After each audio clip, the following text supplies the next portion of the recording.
So good evening. Thank you, Mary Jo, and thank you all for coming to this event. I'm really excited to welcome you to Lawrence. This is a great evening for us because we are so concerned about not only the 328 students who come to our two campuses, but we're committed to changing the conversation that's going on about children in Northeast Ohio. The philosopher Kierkegaard noted that life is understood backwards, but you have to live it forward.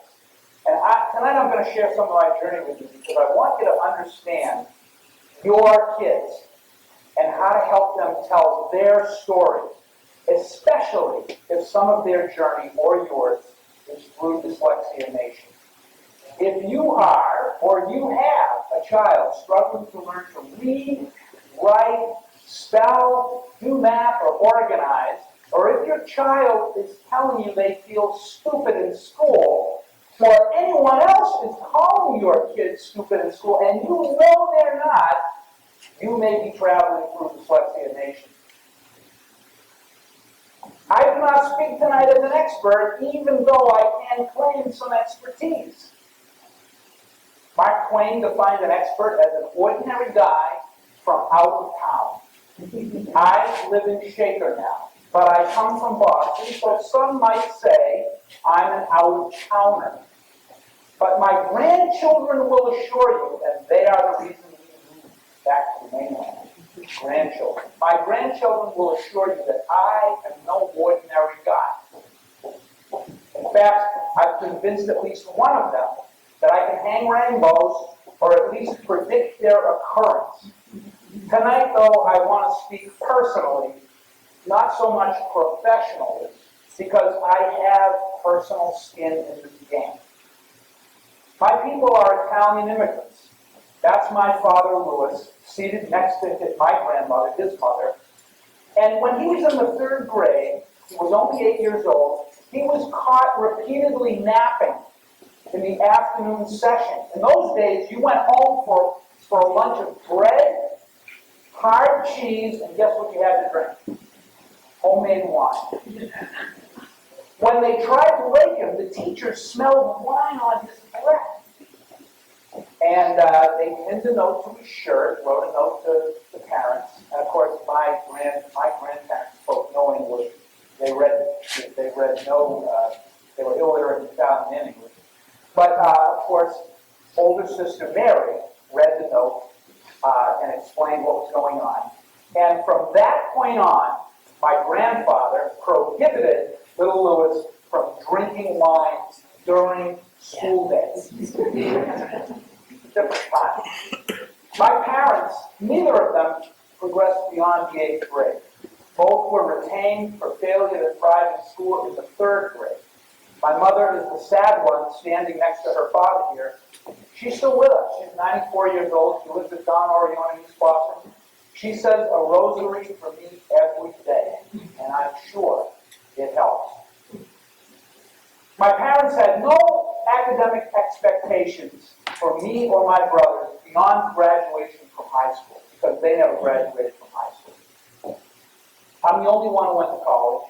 My brothers work in the trades, and even though they seem like guys who you might want to avoid in the dark alley, they can build you anything you name out of stone or wood. And they would give you the shirts off their backs, provided you did not ask them to read aloud. I have 16 aunts and uncles, 32 first cousins, only a few have graduated from high school and went to college. Most work in the trades, some have businesses, and several are very successful entrepreneurs. Looking back, many of them in that last generation were, and are now, dyslexic. There are just as many dyslexics back in the 1930s, 40s, 50s, and 60s as there are now. Dyslexia, or language learning differences, show up in about 8 to 15% of the population in our country. And it runs in families, about 75% heritable. And back in the day, there were many opportunities for people like my brothers, my parents, and their generation to apprentice to tradesmen, learn a craft or a trade, or even start their own enterprises when you couldn't excel in school. And that's missing now in our country. This is in the information age, and things have changed.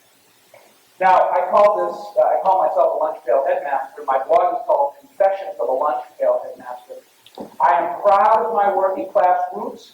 All I ever wanted to do since I was very little was to carry a lunch pail just like my father had, and go to work just like my father did, and have a family just like my father had.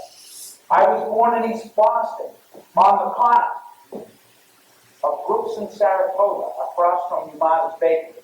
Now, for those of you who don't know what a corner is, that's where two streets intersect. By the time I was 5 years old, I had been hit by a car and knocked unconscious, bitten by a girl who was my age and lived upstairs from my Aunt Flora.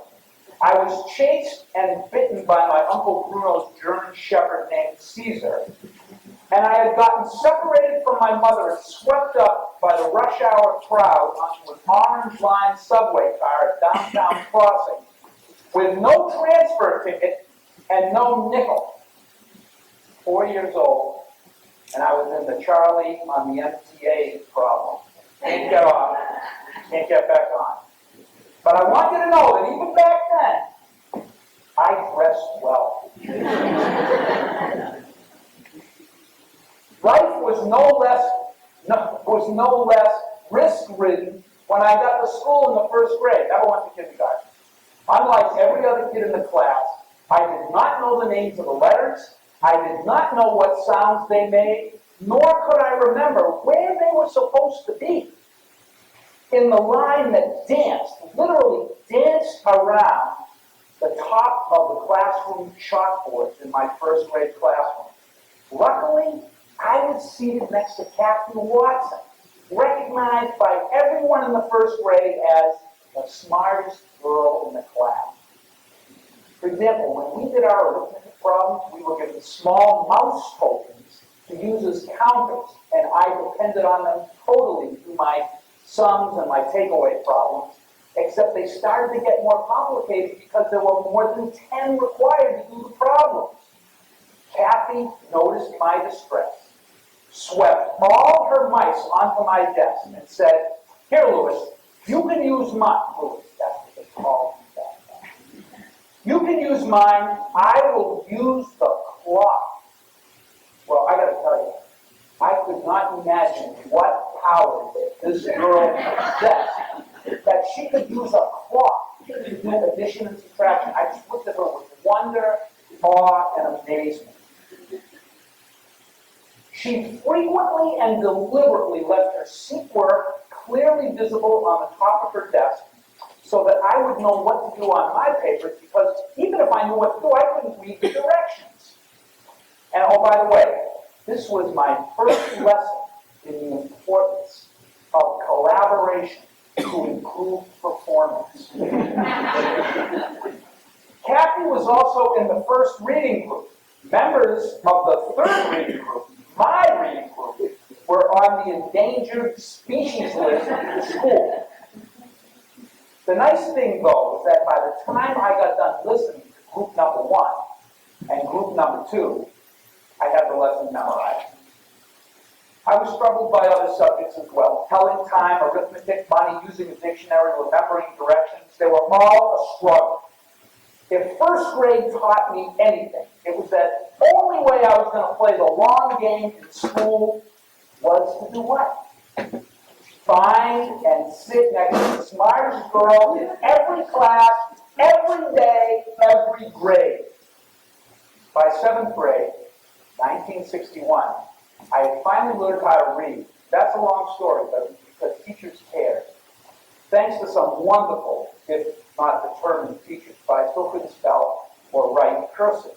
So one day, early in the school year in 7th grade, I noticed a girl in my homeroom who was in the AP program, talking advanced placement program, AP, talking to a teacher about algebra, smiling, laughing like they were old friends. I was stunned. I was smitten. But I remember You got to remember, I was in the No-P program. She was in the AP program. And given my academically endangered status, I avoided teachers, and I was unable to speak to this girl named Dell. In addition to being one of the smartest girls in the junior high school, Dell was a committed social activist in the Boston Civil Rights Committee, working to promote social and economic justice even way back in the early 1960s when she was only in the 7th grade. But my luck changed. Fate intervened with a chance encounter 3 years later in the fall of 1964 when we were both in the 10th grade. One day after school at our fret club, I was standing next to my friend Mike, also an AP student, looking cool, holding my guitar when she approached selling concert tickets to benefit the Student Nonviolent Coordinating Committee. SNCC. Wow. Standing close and face to face with her at last, but what could I say? She wasn't talking to me, and I was wicked nervous, as we say in Boston, that if I tried to talk to her, I would say something really stupid and lame, and she would ignore me, or worse, conclude that I was a jerk. And you know what happens to boys who impress girls with what a jerk they are. They ignore them. They diss them. By the way, even though I was an endangered species academically, playing the guitar allowed me to broaden my social circle, despite those academic difficulties. Hobbies and clubs, activities that happen after school, can save the life of a child. They can save the life of a child. I turned to Jim, and here was my thing. I decided that I was going to respond, appeal to Dell's desire to improve the world. So I turned to Jim, didn't say anything to Dell, and I cautioned him about SNCC's reputation for militancy. I said, even MLK doesn't approve of Stokely Carmichael and SNCC, and I kept my eye on Dell. And she turned right toward me and began to talk and debate me. She was now talking to me. I listened. I responded. We laughed. We fought some more. And I walked her home that very day, arguing all the way. She was waiting for me the next day outside of the school, ready to resume the debate. I got invited to a birthday party later that month by a mutual friend, where I entertained friends by playing my guitar and singing folk songs. Dell loved Bob Dylan. I loved Dell. I played Bob Dylan. What started as a debate about civil rights movement is now settled history. By the way, she won that. She won that debate. And Dell and I have been happily married, arguing about our families of origin, our 2 daughters, our 4 grandchildren, among many other less important things, for 44 years. By the way, she graduated high school in a class of 550 with highest honors.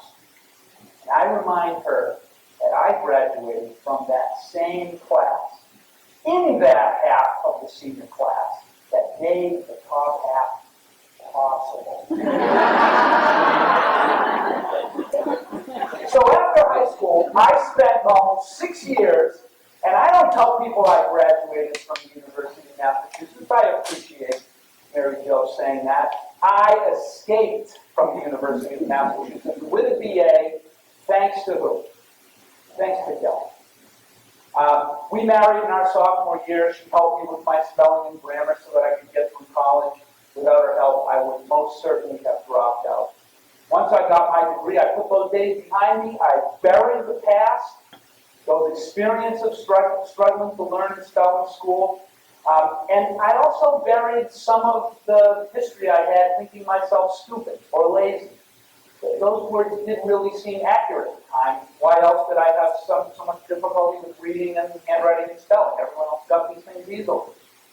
I followed Dell into education. I started my career in 1973 as an English and history teacher in the Philadelphia School District.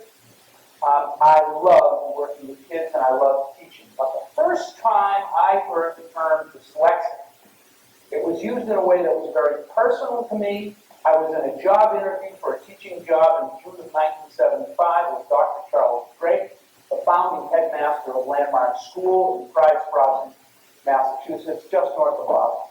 He was a congregational minister and a licensed psychologist.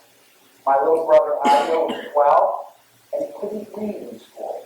And he was enrolled at the Landmark School because of this problem he had with reading and his diagnosis of dyslexia.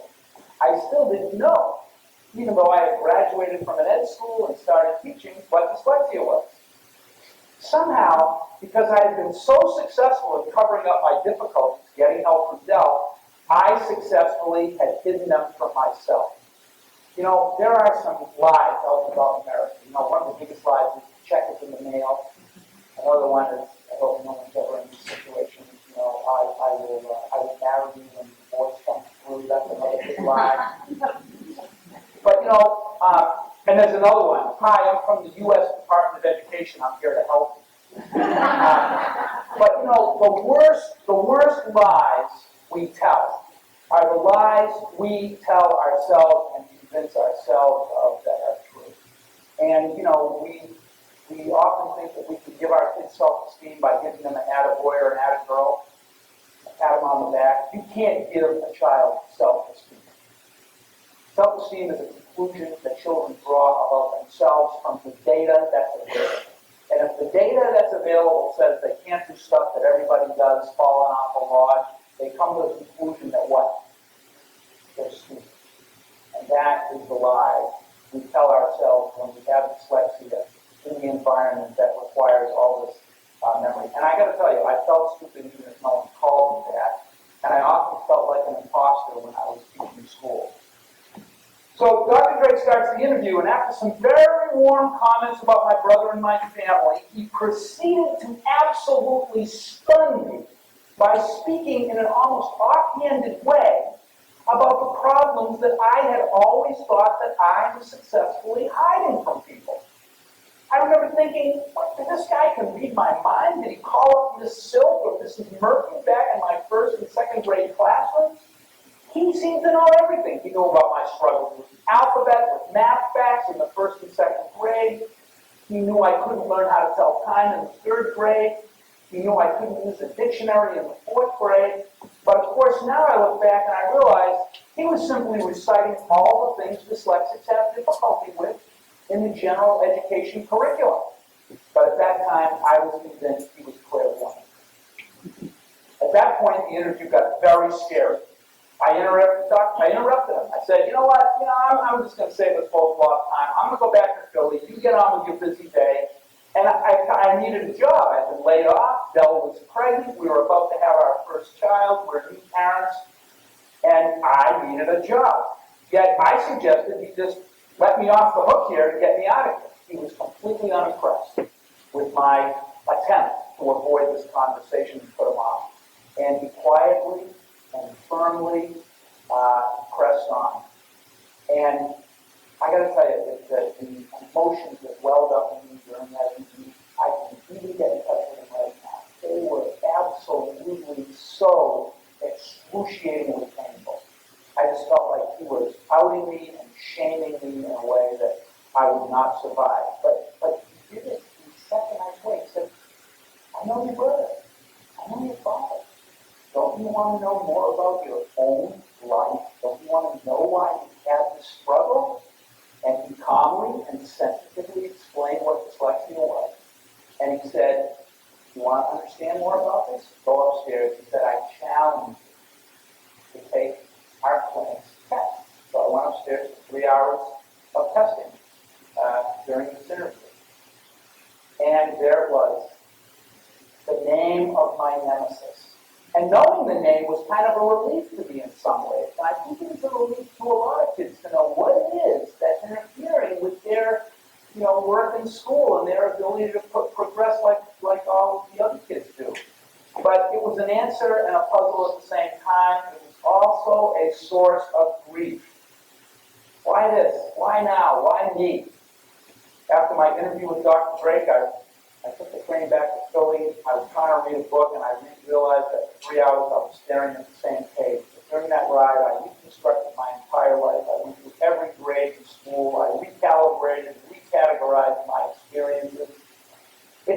names they call you, WCPO said, it's what you answer to. And now I answer to dyslexia and dyslexia.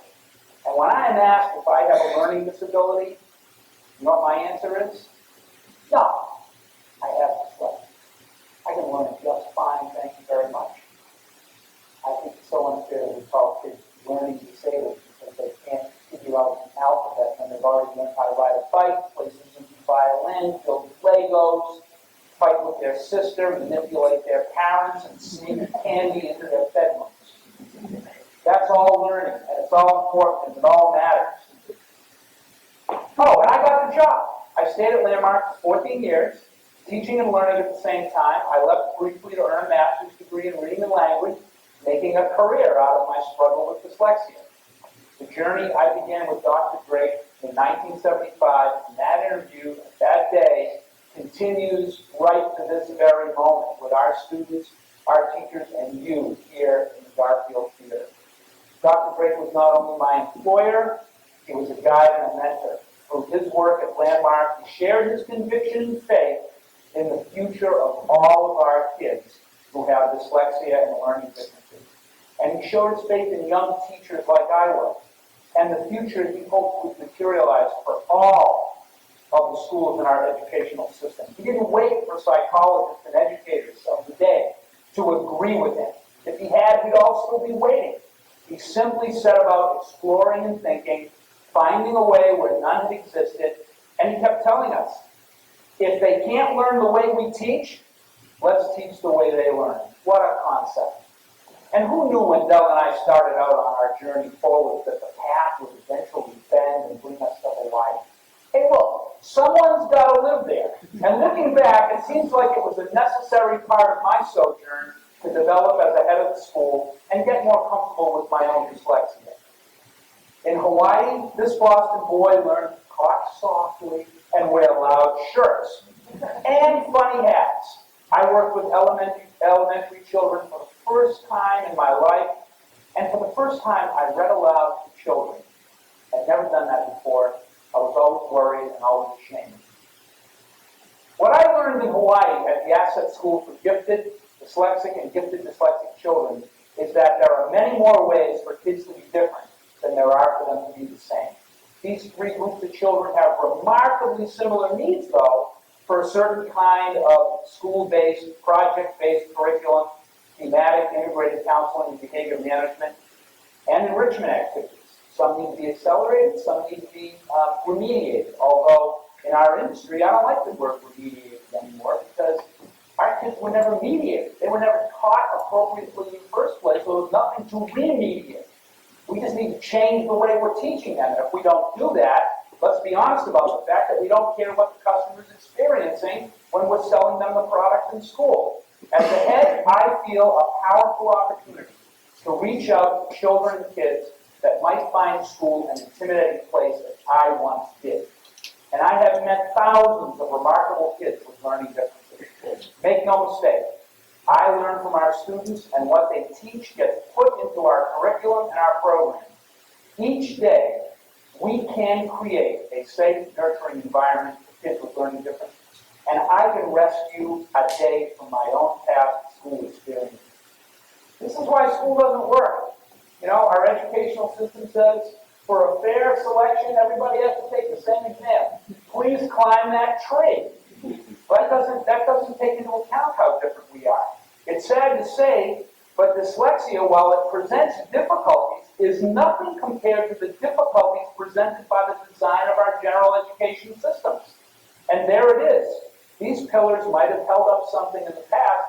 They don't hold up anything in the 21st century marketplace. You don't even memorize things anymore. Grading is a sham. I don't have time to go into it right now.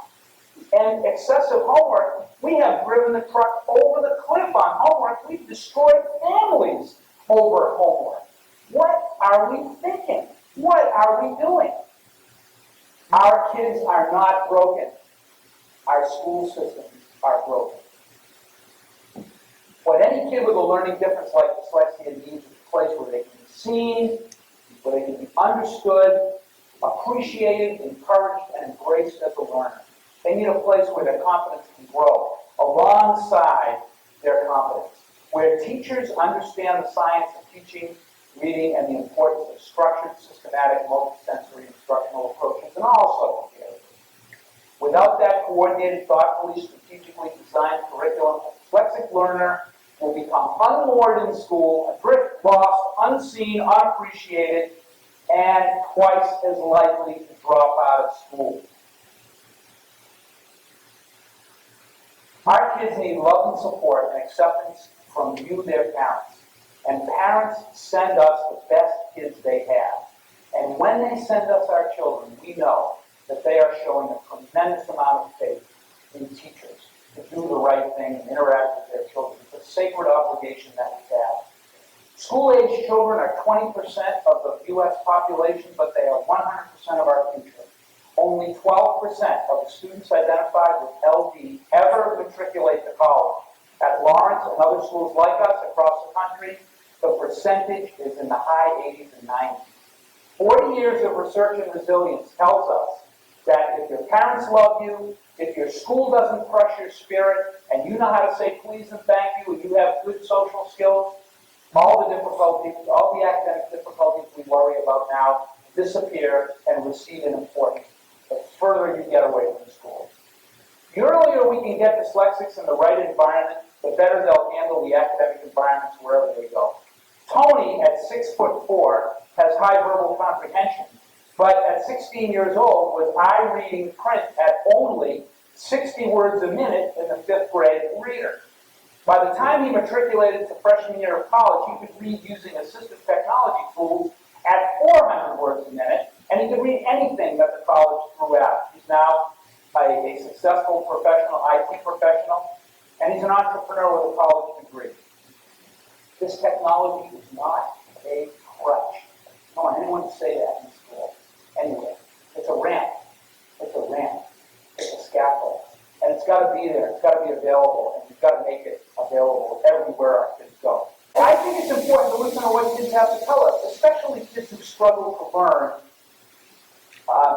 anything in school. When Lawrence Upper School was designed, the architect conducted interviews with kids to find out what kind of school they would like to be in. And that's why you see commons areas where teachers and kids are integrated, where there aren't opportunities for bullying and isolation. When I was 25 and a teacher at Landmark, David was my student. He was 18, he had been placed in a class for mentally retarded kids in 3rd grade. His mother was a domestic worker with very little formal education. She never believed her 9th child was defective or disabled in any way.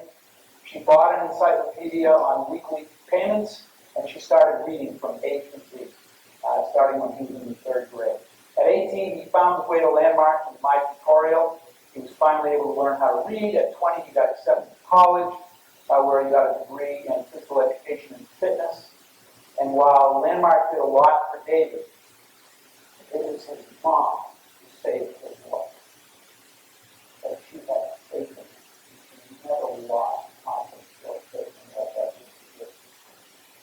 and he never lost faith in the future of that young man, no matter what the school said. And there he is, last summer, there I am. We are now older men. No Albert Einsteins here. Not even Charles Schwab. No Tom Cruises or Danny Glovers or Whoopi Goldberg. Not famous or unusual in any way. Just happy guys with meaningful jobs, great work to do in our respective communities, successful marriages, loving families with children, and yes, we both have grandchildren. Now, who taught who more, I can't tell you. But here we are, last summer, working for Harvard University at Leadership Institute. He's a phys ed teacher at the Cambridge City School and a facilitator. He works with with Fortune 500 companies who are doing leadership training. Married, has 5 kids. I can't believe how old he looks. I was very young. When we meet every year in Massachusetts, we laugh, we weep, we yell, and we thank all the gods that we're on this journey together. Whatever we do that's really worthwhile and important, we do not do alone. The term independent learning troubles me not because I do not value self-reliance or self-directed learning, but because we all know that since Lev Vygotsky wrote back in the 1920s, all learning is socially mediated. In that zone of proximal development, Elizabeth Jane Howard would say, call it a clan, call it a network, call it a tribe, call it a family, whatever you call it, whoever you are, whatever you do, you need one, particularly if you struggle with a learning difficulty. You need at least one friend, just one friend, to make it through any bad experience that you're having. Kids need teachers who get them and who get it, who know and understand how to balance challenge and accountability with support and personalized learning. When a school is organized in a way that honors the way kids learn, the school can become a joyful place where children's spirits soar. The only handicap that can defeat a child, and the only real disability that there is in learning, is a crushed spirit. This is Honu, a giant green Hawaiian sea turtle, an endangered species. On land, they look slow, awkward, ungainly, poorly adapted, dare I say, disabled. They strain and crawl, they heave their way across the sand, struggling for every inch of ground they cover. You may have suggestions about encouraging Honu to try harder to speed up. You may want to, give them accommodations. Tell them that this approach will work better as they move across the sand. We may even offer, things like wheels to move her faster. But in another environment, Honu dives down deeper, stays down longer, comes up drier than any other creature. The power and mastery in this place is unquestioned and unchallenged, and becomes what Keats would call a thing of beauty and a joy forever. Our job is not to mess with kids when they're crossing the sand, or to question the Creator's design. Our job is to get every single one of our kids to the deep waters of their lives and their future. Let's just figure out how to get kids across this patch of sand that we call school. It's still a hair-raising experience, but I have learned my life's lessons well. You remember I told you about my early days growing up? Well, now when I drive a car, I'm mindful of little ones crossing the street, and I never exceed the posted speed limit. I have an abiding respect, nay, fear, of any female I meet for the first time. Remember, I got bitten when I was 4. I didn't forget that. I am cautious around dogs, and I never leave home to travel anywhere without maps and cash in my pocket. And I still seek the smartest girls in any room, which is why you will find my office right next to Dee's and Jane's and Robin's and Ann Anderson's. And I got to tell you that that has continued to work very well. Thank you so much for being here tonight, and thank you for your attention.